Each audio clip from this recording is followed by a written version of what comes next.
Bonjour, comment vous allez? J'espère que vous allez bien. Moi, c'est Siam Esther, pour ceux qui ne me connaissent pas. Ce matin, je veux parler à un cœur. Je veux donner à une personne de prendre conscience.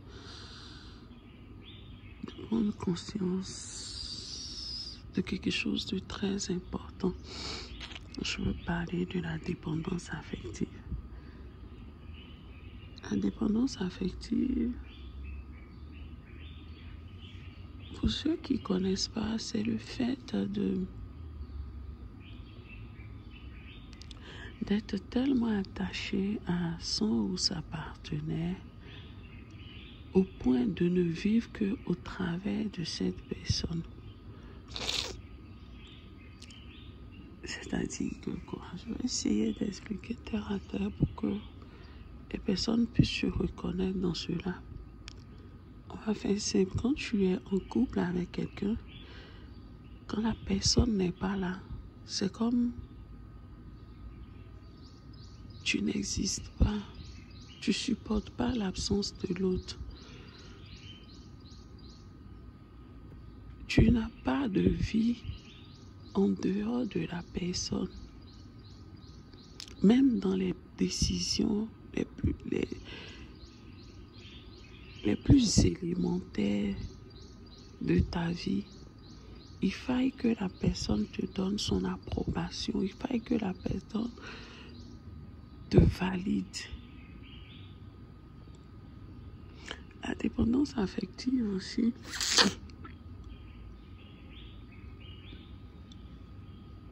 peut se manifester par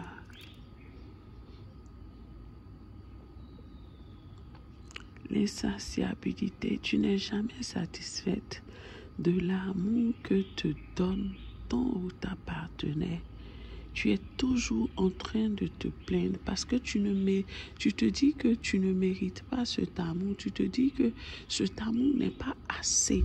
Même si l'être en face ou la personne en face te donne autant d'amour, tu en demandes plus. Et cela est dû à quoi? Cela est dû à une blessure que tu as reçue, à un rejet que tu as vécu, que ce soit dans ton passé, que ce soit dans ton enfance ou que ce soit même peut-être un rejet même depuis même le sein de ta mère. Et moi, je veux plus mettre l'accent sur cela. Aujourd'hui, j'en parle parce que ça a été mon cas. La dépendance affective. Moi, je n'ai pas été un enfant qui a été désiré dès le début. À ma conception,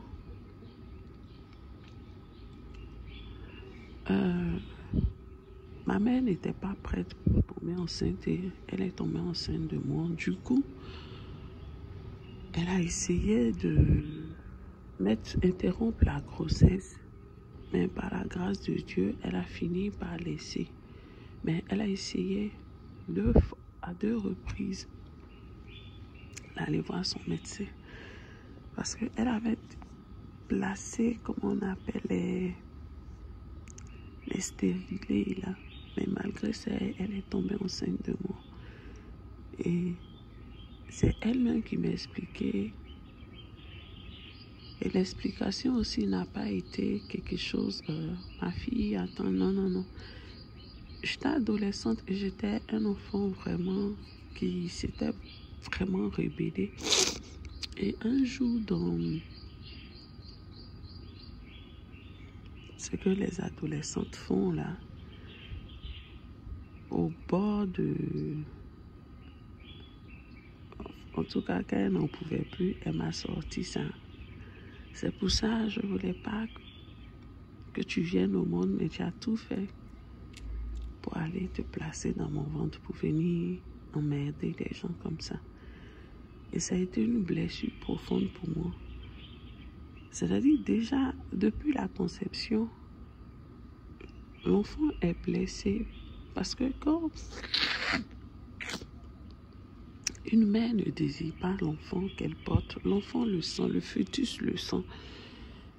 Et quand l'enfant sort, et que tu lui dis ça comme ça. Je suis pas en train de blâmer ma mère. Ma mère, elle m'adore. Je l'aime aussi.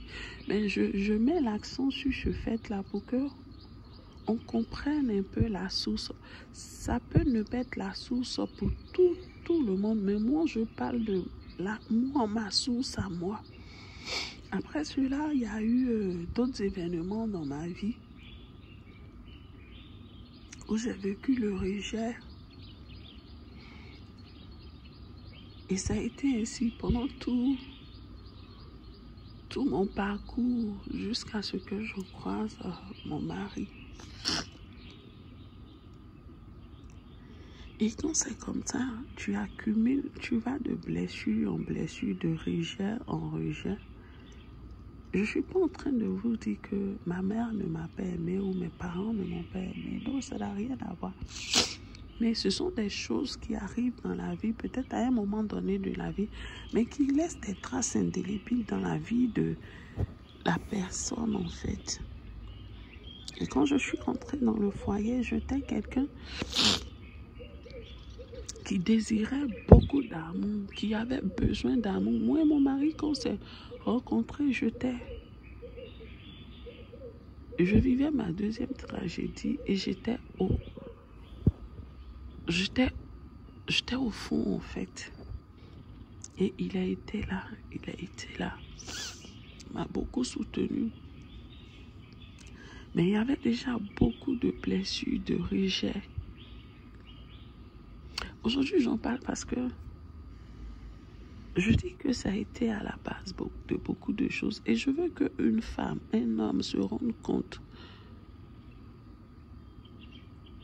Peut-être que quelqu'un vit cela. Et lorsque mon mari me donnait de l'amour, au fil des années, j'en demandais encore plus. Mais je ne me rendais pas compte que ce n'était pas l'amour de mon mari qui me manquait réellement, mais c'était l'amour de Dieu. Parce que Dieu seul pouvait combler cet amour frustré, cet amour, ce manque d'amour que je ressentais en moi.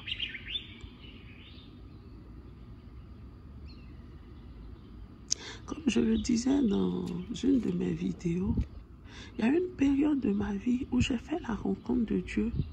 Mon cœur n'avait jamais été aussi comblé d'un amour vrai que lorsque j'étais vraiment attachée à Dieu, lorsque j'avais fait ma rencontre personnelle avec Dieu. C'est la seule fois où je me suis vraiment sentie aimée et en sécurité. Je me rappelle qu'au cœur de notre séparation, un jour, mon mari m'a visité dans mon salon et il m'a posé la question. Je ne sais pas ce qu'il était venu faire. Il essayait d'échanger avec moi, mais j'avais mis tellement de barrières et il m'a posé une question. Parce que je disais toujours, tu ne m'aimes pas, tu ne m'as jamais aimé, ta famille, tout le monde. Et il m'a dit, mais si je ne t'aime pas, si je ne t'ai jamais aimé, qui t'a déjà aimé toi dans ta vie? Et je lui ai répondu, Dieu. La dépendance affective nous emmène à ressentir un tel, comment je vais dire, manque d'amour au point où même l'être en face de toi te donne de l'amour, mais tu es insatisfaite. Tu trouves que l'amour qu'il te donne n'est pas assez. Et pour finir, tu es toujours en train de te plaindre. Tu es toujours en train de te plaindre.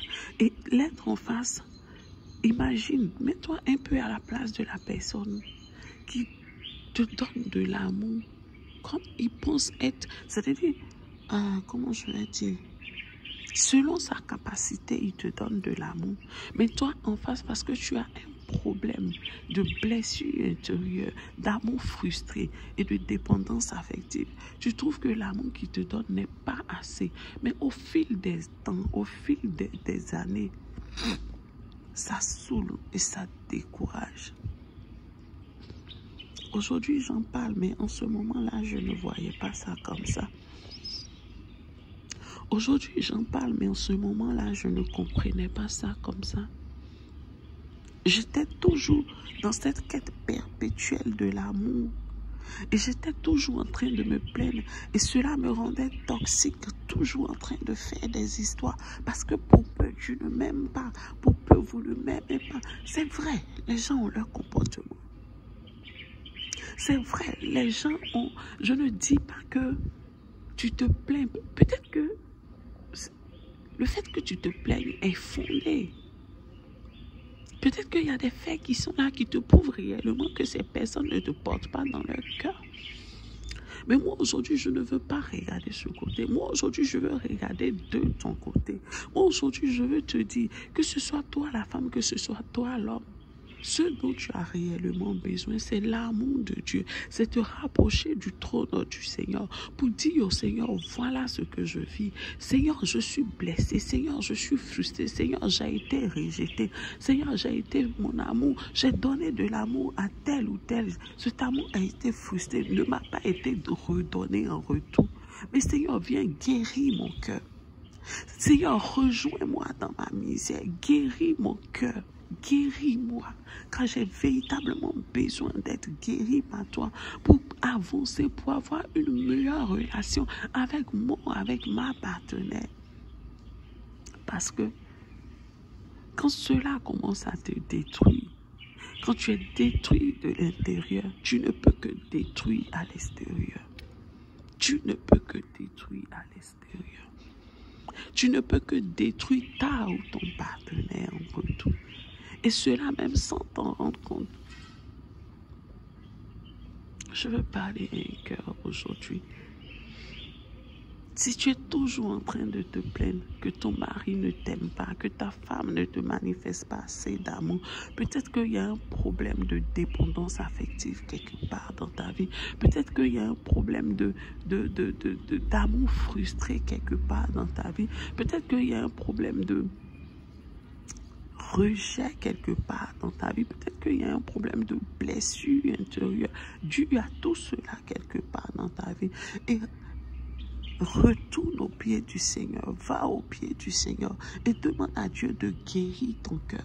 Demande à Dieu de te guérir, de te délivrer de cette dépendance affective afin que véritablement Dieu puisse restaurer ta vie, afin que tu sois une meilleure femme, une meilleure mère, un meilleur mari, un meilleur père pour tes enfants, pour ta femme, pour ton mari et pour ton entourage.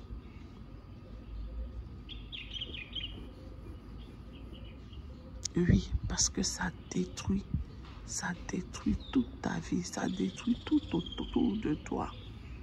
Et cela attire tellement de choses, cela est lié à tellement de choses, aux colères qu'on manifeste, à cette manque d'assurance en soi, à tellement de choses, au point où tu ne vis plus en fait. Je prie qu'à travers cette exhortation, que le Saint-Esprit puisse rejoindre quelqu'un qui traverse cela, quelqu'un qui vit cela, afin que le Saint-Esprit ouvre tes yeux sur le réel problème de ta vie. Que tu puisses comprendre, c'est pas ta partenaire, c'est pas ton partenaire, c'est pas ton enfant, mais c'est toi-même. C'est toi-même. Que le Seigneur vienne à ton aide. Que le Seigneur vienne à ton aide. Que le Seigneur te visite et touche du doigt ce mal qui te ronge et qui t'empêche d'être cette femme à part entière que tu dois être. Que le Seigneur te rejoigne dans ta misère et qu'il restaure ta vie. Que le Seigneur restaure ta vie. Et que le Seigneur guérisse aussi ton ou ta partenaire qui a été blessé par ton manque de confiance, par ton insatiabilité, par tes reproches. Et des fois, on va jusqu'à injurer l'autre même sans s'en rendre compte, dans des propos blessants. Dans des propos blessants. Dans des propos qui frustrent, qui rabaissent, qui diminuent. Que le Seigneur vienne à ton aide. Et que le Seigneur guérisse ton cœur. Que le Seigneur te restaure, femme. Que le Seigneur te restaure, homme.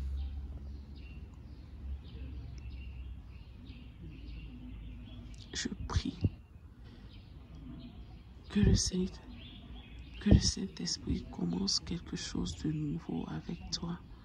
Que le Saint-Esprit fasse quelque chose de nouveau dans ton cœur, dans ta mémoire, dans ta conscience, dans ton subconscient, dans ton inconscience, afin que Dieu puisse te guérir profondément et à part entière. Que tu sois totalement restauré.